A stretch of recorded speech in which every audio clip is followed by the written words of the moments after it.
hello लोगोफोर खुलुमबाय नोंथांमोनखौ गिबियावनो गासैखौबो चेनेलाव बरायना लाग्रोनाय जाबाय लोगोफोर आं नोंथांमोननि थाखाय मोनसे गोनांथार भिडिअ लाबोनाय जादों गोनांथार माने नोंथांमोना भिडिअनि थामनेलखौ नायनानै मिथिखाबाय जानांगौ आं मानि सायाव बे भिडिअखौ लाबोनाय जादों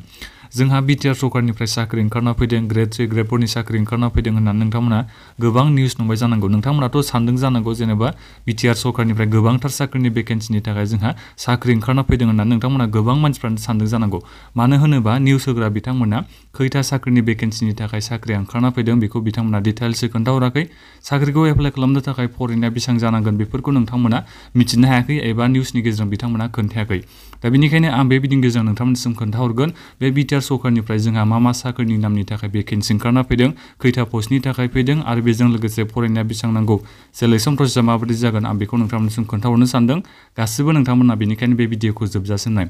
ओरैनोथ' जोंहा बे BTR गभर्नमेन्टनिफ्राय 31 मार्चआवनो बे एडभार्टाइजमेन्टआ ओंखारना फैदों दै दा मा साख्रिनि थाखाय फैदों बेखौ आं खोन्थाहरनो सानदों गिबियावनो जाहैबाय जोंहा ग्रेड 3 जुनियर एडमिनिस्ट्रेटिभ एसिस्टेन्टनि थाखाय जोंहा भेकेन्सि ओंखारना फैदों टटेल साख्रिनि भेकेन्सिया गासै मात्र 20ताल' दङ दै भेकेन्सिया दा बेहाय नोंथांमोननि फरायनाया मा नांगौनो ग्रेजुएसन पास जानाय जानांगौनो एनि डिसिप्लिन साइन्सआनो जा आर्ट्सआनो जा जायखिजाया नों मा कर्स लादों ग्रेजुएसन पास जानाय जानांगोन बेनिफ्राय 1 इयारनि कम्पिउटार सार्टिफिकेट थानाय जानांगोन दै 1 इयारनि कम्पिउटार एप्लिकेसन थानाय जानांगोन नोंथांमोना बेखौ एप्लाइ खालामनो थाखाय बैसोआ 18 बोसोरनिफ्राय 40 बोसोरसिमा एप्लाइ खालामनो हागोन बिनिफ्राय दानिया आरो मोनसे साख्रिनि नाम दंबावो स्टेनोग्राफार ग्रेड 3 निबो दङ आरो लास्टआव जोंहा ग्रेड 4 निबो दंबावो स्टेनोग्राफार ग्रेड 3 साख्रिखौ नोंथांमोना एप्लाइ खालामनो हागोन ग्रेजुएसन पासआथ' जाथारनाय जानांगोन नाथायबा बे स्टेनोग्राफार ग्रेड 3 नि थाखाय जोंहा टटेल भेकेन्सिया मात्र 12ताल' दङ दै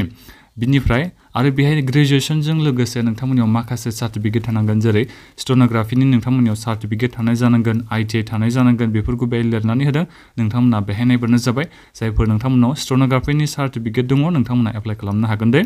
दा बेहाय जोंहा माखासे प्रोफेशनेल बेहाय सार्टिफिकेट नांगोन नोंथांमोना नायबानो जाबाय दा बिनिफ्राय आरो बेजों लोगोसेनो बे स्टेनोग्राफि सार्टिफिकेटजों लोगोसेनो कम्पिउटार सार्टिफिकेट थानाय जाबावनांगोन बोसोरसेनि दै अब्लासो एप्लाइ खालामनो हागोन बैसोआ बेहाय एखेयानो 18 बोसोरनिफ्राय 40 बोसोरनिसिमा एप्लाइ खालामनो हागोन बिनिफ्राय जोंहा लास्टआव दङ ग्रेड 4 नि थाखाय भेकेन्सि फैदों मात्र ग्रेड 4 नि थाखाय 10ताल' साख्रिनि भेकेन्सि दं दा बेखौ एप्लाइ खालामनो हागोन मिनिमाम मेट्रिक पास जानायनिफ्राय माने जायफोर नोंथांमोना मेट्रिक पास जाखांबाय नोंथांमोना गासिबो बे साख्रिनि थाखाय एप्लाइ खालामनो हागोन बैसोआ बेहाय एखेयानो 18 बोसोरनिफ्राय जागायजेननानै 40 बोसोरनिसिमा बे साख्रिनि थाखाय एप्लाइ खालामनो हागोन दा बे जाहैबाय जोंहा टटेल साख्रिनि भेकेन्सिया गासै मात्र 45ता टटेल साख्रिनि भेकेन्सिनि थाखाय जोंहा BTC गभर्नमेन्टनिफ्राय दायो भेकेन्सिया ओंखारना फैदों एसे उनावहाय माखासे भेकेन्सि ओंखारना फैबावगोनदां बेखौ आं दायो मिथिया जायखिजाया दा एडभार्टाइज फैनाय बायदिबा दा बेहाय गासै 45ता साख्रिनि भेकेन्सिनि थाखाय रिक्रुटमेन्टआ ओंखारना फैदों दानिया आं खोन्थाहरनोसै नोंथांमोना माबोरै बे साख्रिखौ एप्लाइ खालामनांगोन नोंथांमोना बे साख्रिखौ अनलाइन एप्लाइ खालामनो हाया नोंथांमोना बे साख्रिखौ अफलाइनैसो एप्लाइ खालामनांगोन आरो अफलाइन एप्लाइ खालामनाय समाव जायफोर नोंथांमोना जेनेरेल OBC नोंथांमोना 150 होनानै एप्लाइ खालामनांगोन ओमफ्राय जायफोर SC ST नोंथांमोना 100 रुपिस होनानै अफलाइन एप्लाइ खालामनो नांगोन दै बिनिफ्राय एप्लाइ खालामनायाव नोंथांमोना जेनेबा बेखौ अफलाइन एप्लाइ खालामहैनायाव नोंथांमोना मोननै पासपोर्ट साइज फट'ग्राफ लांफानो नांगोननो बिनिफ्राय मा डकुमेन्ट्स लांनांगोननो नोङो मेट्रिकनिफ्राय गासिबो मार्कशीट सार्टिफिकेट नोंनि कम्पिउटार सार्टिफिकेट कास्ट सार्टिफिकेट बेफोरखौ नोंथांमोना गासिबो लाना थांनांगोन होननानै बेखौ बेहाय खोन्थादों बेखौ नोंथांमोना फरायनानै नायनो हागोन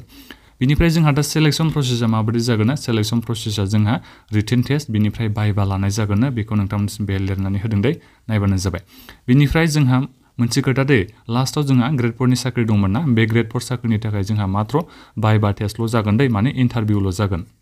माखासे जोंहा बे ग्रेड 3 जुनियर एडमिनिस्ट्रेटिभ एसिस्टेन्ट बिनिफ्राय स्टेनोग्राफार ग्रेड 3 नि थाखाय जोंहा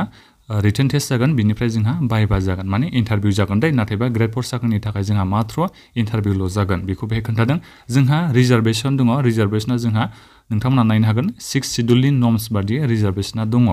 बिनिफ्राय नोंथांमोना बहा थांनानै बे एप्लिकेसन फर्मखौ खालामहैनांगोन आं एप्लाइनि माबाखौ फर्मखौ नोंथांमोना भिडिअनि डिसक्रिप्सनाव होनानै दोनदों दै स्टेन्डार्ड फर्मखौ आं नोंथांमोना भिडिअनि डिसक्रिप्सनाव होनानै दोनदों नोंथांमोना नैबे अफिसाव थांनानै एप्लाइ खालामनांगोन दा secretariat administrative department BTC secretariat Bodofa नोगोर क'क्राझार BTC आसाम बेहाय नोंथांमोना थांनानै बे साख्रिनि थाखाय एप्लाइखौ खालामनांगोन बिनिफ्राय एप्लाइनि लास्ट डेटआ जोंहा 25 एप्रिल 2023 बेनि सिगां नोंथांमोना गासिबो एप्लाइखौ खालामहैबानो जाबाय दा नोंथांमोना गासिबो मिथिबाय जानांगौ BTC सरकारनिफ्राय साख्रि ओंखारना फैनायखौ दा बेखिनियानोमोन टटेल साख्रिनि भेकेन्सिया जोंहा गासै 45ता दङ दा माबाफोर सोंनांगौ दङबा बे साख्रिनि बागैनो नोंथांमोना भिडिअ कमेन्ट बक्सआव कमेन्ट खालामनो खालामनो हागोन आसा खालामदों गासिबो नोंथांमोना जायफोर BTC आव थानाय एबा BTR नि सिङाव थानाय गासिबो बेफोर साख्रिनि थाखाय एप्लाइ खालामगोन होननानै दा बेखिनियानोमोन गोजोन्थों